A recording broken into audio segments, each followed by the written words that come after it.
some of those transfers you missed out on the offensive end in Trey and then obviously Dante. Specifically on those two, what do you think you've added to those positions? Yeah, I mean, with Dante, we're excited to get another wide receiver in here. Obviously, we feel like that's a position that we have some need.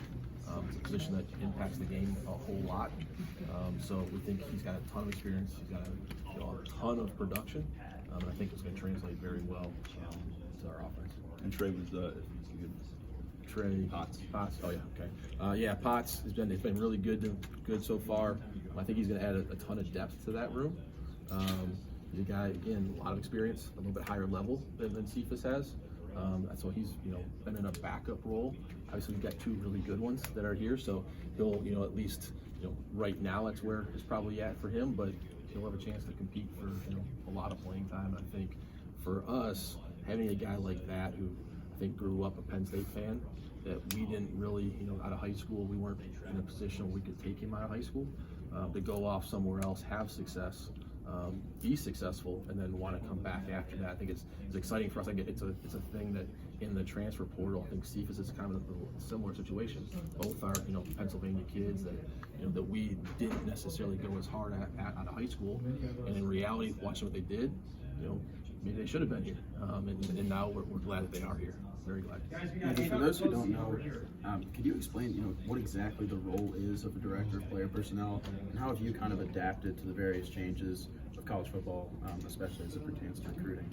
Yeah, so I always struggle with this question because people ask me, well, what do you do? And every day I don't know what I do. It's whatever comes up, whatever has to be solved, whatever is going on at the time.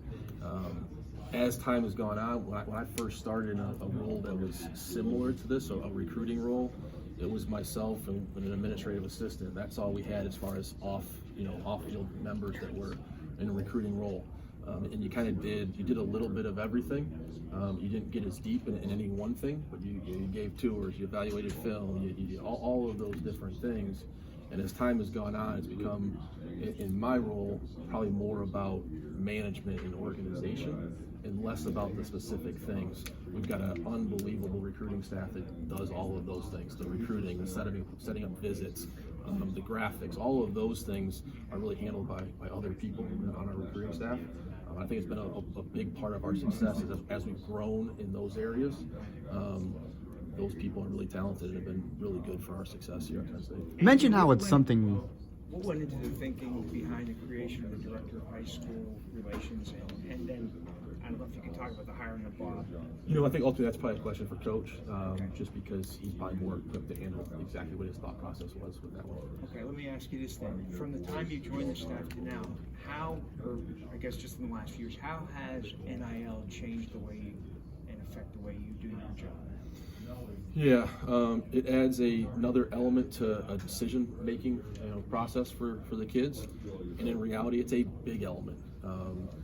You've recruited for a long time, and you've basically tried to show kids and their families the things that your school has to offer. The people, I think that's first and foremost, and probably always been our biggest thing in recruiting is the people we have here, and that's our football staff, that's this community. The school, how the school can provide, for you and set you up for the rest of your life, and then obviously the football program, and what you can do, the atmospheres you can play in front of, the chances of playing in the NFL, all of those things. You add NIL to the equation. Where does that fit? It fits a little bit different for every kid, and every family, but all of us considered, what income you were going to have when you were looking at, what you were going to do with your life. And so I think for these kids, it's something they have to factor in.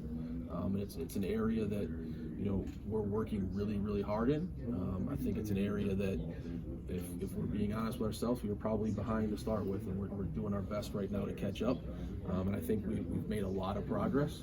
And I think we'll continue to make more progress. And as time goes on, hopefully be in a position where it can be a strength and something for us that can actually help us get a kid, as opposed to right now we're still, I think, in a position where we've got to work on the relationships, work on the other things, and have enough to offer at NIL. Eventually you'd like to be in a position where it can be the push a kid over the top as opposed to keep you in the game. You mentioned how in your role it's something different every day. Was that something that took getting used to for you? Just that, some people want something more, I guess, the same, you know? So Yeah, it has taken some getting used to. I don't know if I'd say I'm even used to it right now, because the change of it is something. Every time it changes, you got to get used to it Right. again. You know, there's days that I wish I could just sit down at a computer and I could just work. But recruiting ties to everybody in our organization. I think that's a big part of why it changes, because everybody either needs you to get something done for them, or has a question for you, or you have a question for them, and you just tie to so many different avenues of the organization that it results in, you know, an ever-changing landscape of what the day looks like. How has Penn State's vision of NIL evolved over the years, and where do you think you are today? Yeah, I think when we first got started, I think and coaches touched on this a bunch over time, it was heavily focused on the education piece, which I still think is clearly important. But if we're being realistic and kind of looking at the landscape out there, we also have to be in the business and in the, you know, the environment of, you got to have the money to be able to attract, and not necessarily because of coming out of high school, but knowing when they get here, this is what I'm going to get. This is stable in terms of what I know is going to be there, and also know these are the opportunities. Our education, it's interesting. I think we started out as an athletic department in the educate the players mindset. The thing that as a football program, that we've tried to do, and why we've got positions, you know, in our organization that try and, you know, help in this area, is we've tried to educate the fan base, educate the supporters.